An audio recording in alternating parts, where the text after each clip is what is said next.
up, there will always be some down also. Like people generally don't complain if they are healthy. People don't say, oh, it's such a bad thing I'm healthy, but when they are sick they say I'm sick. And it is like that. But the fact that they are healthy means someday they are going to be sick. That is the natural process of us, ups and downs, changing nature. That is because of the changing nature of of the world outside, and also our own body and mind. Changing all the time, it is changing. When you do meditation, when you do vipassana, then all you see, for example, when you, I think, I guess all of you might have done some anapanasati at least. So you know that you observe the breathing, and when you observe the breathing, then you see the breath comes in, breath goes out, and then you see some moment to moment the breathing pattern also changes. Sometimes the breath is fast, sometimes it is slow, sometimes it is long breath, sometimes it is short breath. Moment to moment it is changing. And if you see more closely, you will also see it is changing depending on the state of mind at that time. Depending on the state of mind, the breathing pattern changes. If your mind has more wholesome qualities, it is like a free flow. But if it is unwholesome qualities, then maybe it is like fast breathing or unusual breathing. So it depends on the mental qualities also. So basic thing is the body and mind is changing. Body and mind is changing.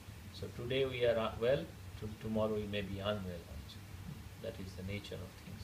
But way we react to things is actually unwise, because if our situation becomes unfavorable, then we should not react in a negative way saying, oh, this problem has come. But generally, if you see the reaction, and now I think in a place like America, since people are so accustomed to getting their things done moment immediately, they need something, they need whatever, they need the technology, they need the gadget, they need the car, they immediately want to get things done. So if they don't get it done in 2 minutes, 5 minutes, 10 minutes, they are agitated, restless.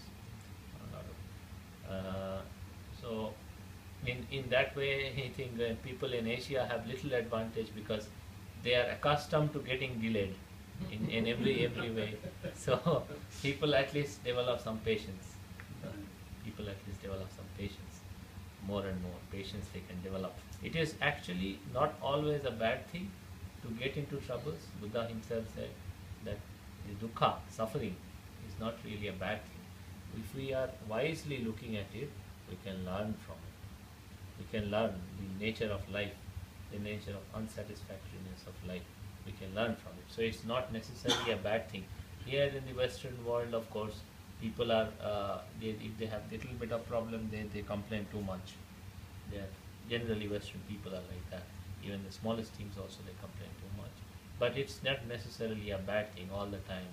For example, when you are doing meditation and you are sitting for 1 hour, 2 hours, and some pain comes in the body. So that pain also has to be observed. But what people do is they start complaining, oh, I was doing meditation and then I am having pain. But Buddha says,